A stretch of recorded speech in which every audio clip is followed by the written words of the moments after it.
In an era where digital media dominates and print magazines struggle to survive, one headline has stunned the global entertainment and fashion industries. In just 1 hour, ELLE sold nearly 1 million copies of a single issue, a feat widely described as unprecedented. This was not a routine magazine release, nor a short-lived fan-driven spike. It was a carefully orchestrated cultural moment, powered by actor Xiao Zhan, that transformed a fashion publication into a global talking point. Today, we are not simply discussing record-breaking sales. We are examining how influence, strategy, and cultural timing converged to rewrite the rules of celebrity-driven media. To understand why this moment matters, we must first look at the state of the magazine industry itself. Across the globe, print publications have been steadily losing ground to digital platforms. Younger audiences consume fashion through short videos, social feeds, and instant updates, leaving traditional magazines struggling to remain relevant. In recent years, even top-tier fashion titles have relied heavily on celebrity fandoms to maintain sales, often extending pre-orders, releasing multiple covers, or emphasizing raw sales figures to fuel competition. Against this backdrop, expectations for print have dramatically lowered. A magazine selling tens of thousands of copies is now considered successful. Hundreds of thousands are rare. Nearly 1 million within a single hour was almost unthinkable. This is precisely why ELLE's latest release demands attention. It did not follow the familiar survival tactics of the industry. Instead of amplifying hype through prolonged campaigns, ELLE positioned its issue as something scarce, time-sensitive, and culturally meaningful. And it is within this declining landscape that Xiao Zhan's appearance did not merely revive interest. It disrupted long-standing assumptions about what print media can still achieve. What truly set this release apart was not just who appeared on the cover, but how the sale was designed. ELLE introduced a model that defied conventional magazine marketing, a strictly limited 1-hour purchasing window with no extensions and no second round. Miss that hour, and the opportunity was gone. This approach immediately shifted consumer behavior. Instead of encouraging prolonged hype or competitive bulk buying, the strategy created a sense of finality. Audiences were not responding to pressure from visible sales rankings or public scoreboards. They were responding to scarcity and certainty. The message was clear. This was not about proving popularity, but about participation in a singular moment. During that 1-hour window, traffic surged so dramatically that payment systems experienced brief delays, reflecting the scale and synchronization of demand.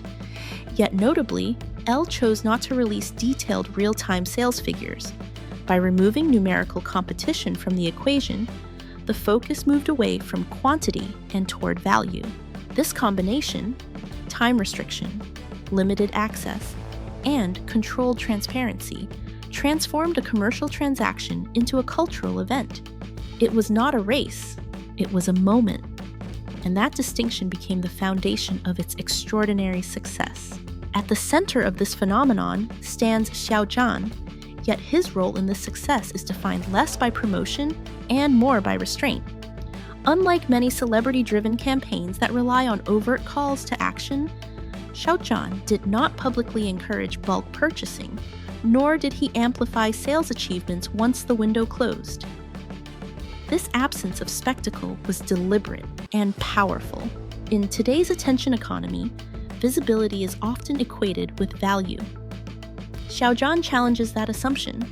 His influence operates quietly, built on long-term credibility rather than short-term hype.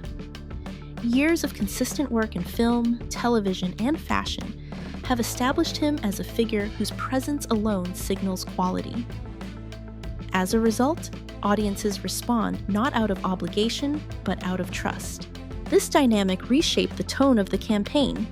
Instead of competitive consumption, many buyers approached the purchase as a form of appreciation.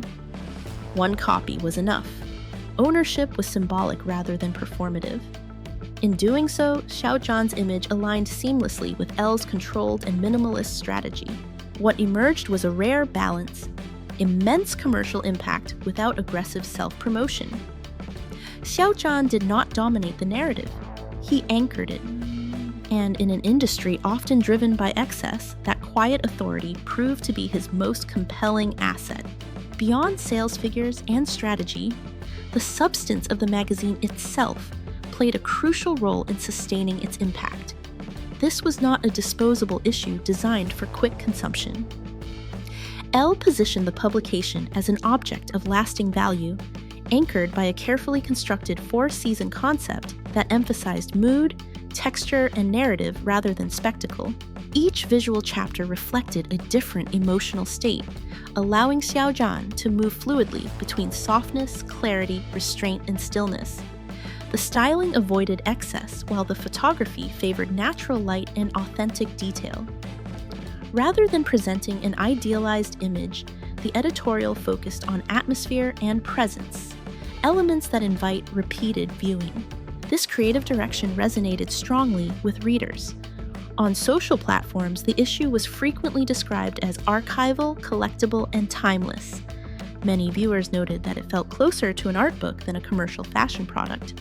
In this context, the decision to purchase became less about immediacy and more about preservation. The magazine was no longer something to skim and discard, but something to return to. And that distinction transformed it from media into memory. Large-scale success often invites skepticism, and this case was no exception. Online discussions quickly emerged around the decision to limit sales to 1 hour and to withhold detailed figures. Some questioned transparency, while others debated whether scarcity itself was a form of pressure. Yet what stood out was the overall tone of the conversation. Rather than turning combative, much of the discourse remained measured. Many users emphasized rational consumption, encouraging buyers to purchase only what they truly valued. Notably, there was little hostility toward the scale of the achievement itself. The absence of aggressive promotion helped prevent the usual backlash associated with record-breaking sales. This response reflects a broader shift in audience attitudes. Success, when framed with restraint, is more readily accepted. In this instance, both ELLE and Xiao Zhan were perceived as prioritizing professionalism over spectacle. As a result, the conversation moved away from competition and toward appreciation, an outcome rarely seen in celebrity-driven media moments of this magnitude. In the end, the numbers tell only part of the story. Yes, ELLE sold nearly 1 million copies in a single hour, but the greater achievement lies in what this moment represents. It demonstrated that print media, when guided by clarity, restraint, and cultural insight, can still command global attention. It showed that influence does not need to be loud to be effective. For Xiao Zhan, this was not a display of dominance but of positioning. His presence elevated the project without overwhelming it, reinforcing a career built on longevity rather than excess. Together, ELLE and Xiao Zhan did more than break a record. They offered a new model, one where value is defined not by endless exposure, but by meaning, timing, and trust. And in an industry searching for direction, that may be the most lasting impact of all.